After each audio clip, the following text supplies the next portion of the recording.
Book 57 of 2020 was Humankind by Rutger Bregman.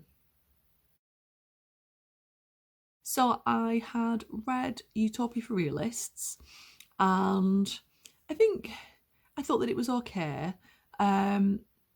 I enjoyed learning about the things that Rutger Bregman was writing about. And I'd done a review on here and I got a troll comment from someone who was very against socialism, so obviously that's why they felt the need to comment negatively without actually having listened to a single thing that I'd said on the review. But anyway, I'd clicked on this link that they'd posted, and it was an interview with Rutger Bregman, and it didn't really come across very well.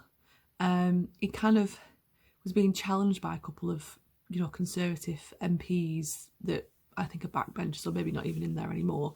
And he didn't come across very well. And I appreciate that it wasn't in his first language, but he kind of made me think that I couldn't trust everything that he says and writes about. And I definitely found when I was reading this book that was in my mind the entire time. So I'll come back to that. I mean, the reason why I started to read this one was because there was somebody that I knew that was on Goodreads that had rated it highly. And I thought I would give it a go because the things that I'd learned about in Utopia for Realists, have stayed with me a little bit, informed me about kind of socialist experiments that have been done in other countries that have been effective. So I thought this one might be interesting.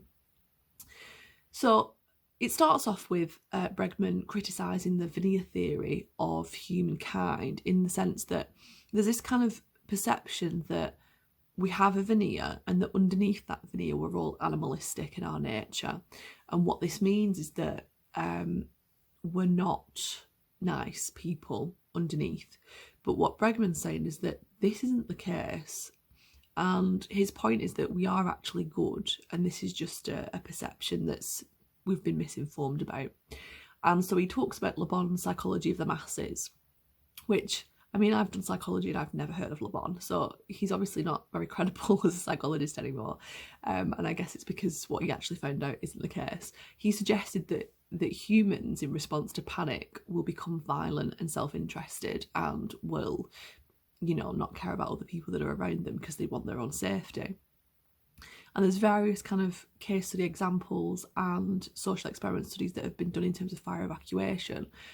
So, for example, like the Blitz and Hurricane Katrina are the case study examples, where when things have happened, people have actually banded together and cared about each other, and it's almost created a kind of solidarity with everybody. And it's not that people are self-interested and are just looking out for themselves. So Bregman kind of explains that the reason then why we've got this kind of perception of humans not being very good is because we're manipulated by things that are in the media that obviously just report bad things and not all the good things that are happening in society. There's a lot of hearsay, which is not true. So there's a lot of kind of things that he discussed about what was said about the aftermath of Hurricane Katrina, where there's a lot of kind of suggestion that there was looting and crime, and that just wasn't the case. Like, the people that were actually there experiencing the aftermath did not report anything like that. I think there was a hearsay example of someone being murdered, and it was just all fake news that had all been made up. He talks about literature and a particular piece of literature that I'll get to in a minute, and also anthropological kind of explanations for things, which again I'll come to in a bit. And he talks about like noceboes as well, links between one thing and another thing that are actually not linked together, and so they kind of give this perception that as a species we're inherently selfish, and that when you ask someone, do they trust other people, generally they say that they don't. It was at this point that I started to remember that troll that had sent me that link that criticised Bregman, because he started to criticise Richard Dawkins, the Selfish Gene, and suggest that the selfish gene implies that we're inherently selfish, which is ridiculous, because if you'd actually read the book, in no place in that book does it ever say that we are selfish because of our genes. It never ever says that. It's a book about evolution. It's not about your mental state and about what you think about things and about your personality. It's got nothing to do with that. And it's interesting because at the preface of The Selfish Gene, so I got a version of The Selfish Gene years after it had been published. So the preface to the version that I had, Dawkins was actually taking pains to explain that it's not about being selfish through your genes.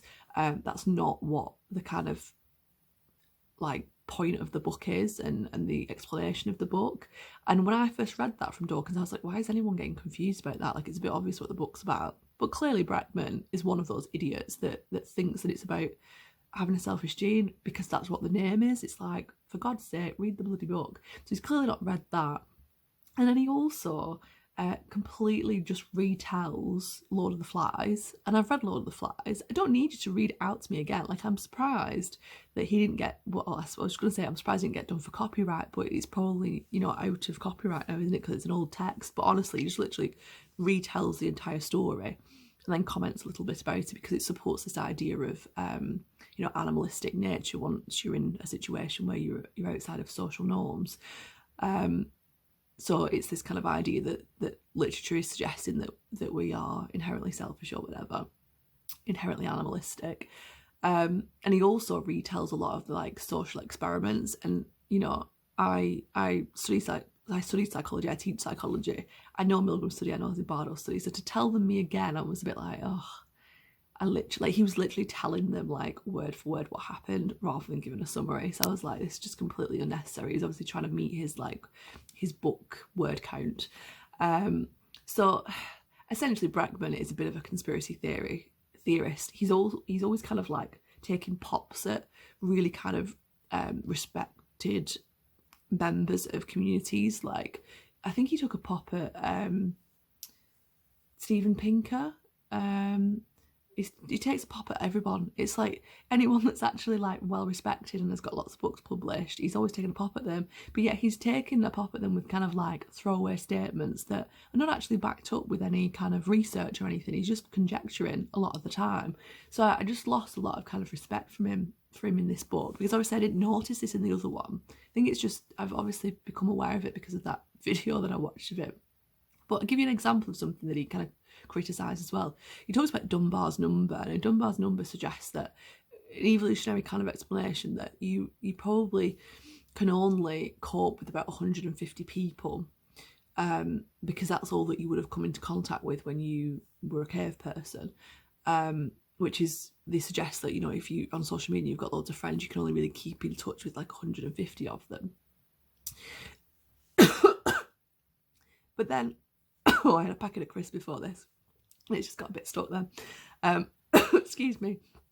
He actually says something like, and I've read this a long time ago now, so I'm trying to remember that this is what it was, so I could be mistaken, but he said something about it's actually that you can deal with 1,000 people, but he says it in such a way that it's like, well, so he's basically stressing that back in the day you could have dealt with over 1,000 people. But then I was like, the context of that, I doubt there was 1,000 people that they would ever come into contact with, because there wasn't anybody on the earth at that point. So it just like his theories just weren't backed up with what I know about history, and it just, yeah. I mean, he also did give kind of extra information to things that I didn't know, so which I was appreciative of. So he kind of gave me a little bit of additional knowledge to these social experiment studies, because as I'd learned them, he kind of, there's a Zimbardo study, is a prison and guard kind of study, and one of the participants had a mental breakdown and suffered psychological harm from being in the study, or at least that was how it was kind of presented. And for that reason, it was deemed to be like one of the most unethical studies ever conducted, aside from Milgram, which is another one that he also talks about. And he was saying that the actual participant that had had this breakdown had wanted to take part in the study, but only under the condition that he could have his textbooks and revise for his exams, because obviously he was at university, he's at Stanford University. And Zimbardo wouldn't give him his textbooks. So that's why he faked his mental breakdown so he could get out of the study. So it's obviously unethical because he couldn't withdraw himself, but he didn't actually have a mental breakdown. So I thought it was really interesting because as I'm teaching that study, I teach it the way Zimbardo reported it. But Zimbardo is not a very he's not somebody that you would believe everything he says, let's put it that way, based on a lot of things that have come out afterwards. And Bregman's been party to the archival evidence, which is where he's got these things from. But again, how true are these things? Because this is Bregman, and he says a lot of things which aren't completely correct most of the time. He also kind of mentioned about how the analysis of prehistoric skulls, there used to be like, there was a popular belief that the cracks in prehistoric skulls were due to people fighting with each other, and that gives us this idea that we weren't really refined when we were back then, and we killed each other often. But what Bregman said is that there is a bird predator that actually used to kind of like fly over and then crack the skulls, and obviously that would kill the person, so that the cracks in the skulls are actually from this predator and not from each other. But again, it's conjecture in much the same way that other theory was. So there's not really complete evidence to kind of support that. What I would say is that Bregman questions things, and he provides the challenge to the status quo and provides the opposite kind of viewpoint. But I would advise critical reading. Like, don't believe everything he says, because some of the things that he says, and I was listening to him, I was like, I don't believe you. I don't believe that you've properly done research and you've properly found things to back that up, because you haven't put it in the book. And so yeah, I gave it 3 stars. I think I wouldn't recommend it, to be honest, because it's talking about what it is on the tin. Like, it's saying that humans aren't horrible and that they're actually nice, and I don't think you need to read his book to figure that out.